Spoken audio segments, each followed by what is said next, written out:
નવી જ ટ્રીકથી ફટાફટ બની જાય એવી ભીંડી મસાલા બનાવીશું, જેના માટે આપણે લઈશું ફ્રેશ ભીંડા, એને આગળથી અને પાછળથી કટિંગ કરી લઈશું, પછી વચ્ચેથી આ રીતે આપણે કટ કરી દઈશું।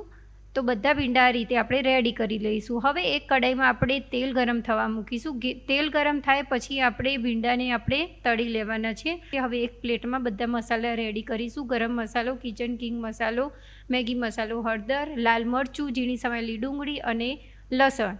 તો હવે આપણે એક નાના બાઉલમાં 2 ચમચી જેટલું દહીં લઈશું અને થોડું અંદર પાણી એડ કરીશું, પછી એને મિક્સ કરી લઈશું। પછી જે ડીશમાં મસાલા હતા તે બધા મસાલાની અંદર આપણે એડ કરી દઈશું।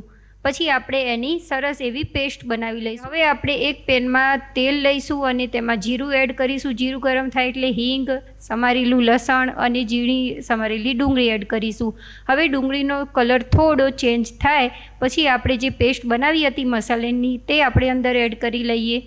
હવે આપણે એને બરાબર મિક્સ કરી લઈએ અને પછી આપણે થોડું અંદર પાણી એડ કરીશું। પાણી એડ કર્યા પછી આપણે 2 મિનિટ પછી આપણે એક ટમાટર છીણી લેવાનું છે। પછી આપણે તેલ છૂટું પડે પછી આપણે તળેલા ભીંડા અંદર એડ કરી દઈશું। હવે ભીંડામાં મસાલા બરાબર ભળે એ રીતે આપણે મિક્સ કરી લઈશું અને થોડી વાર માટે રહેવા દઈશું। તો આપણું ભીંડી મસાલા રેડી થઈ ગયું છે, સ્વાદિષ્ટ।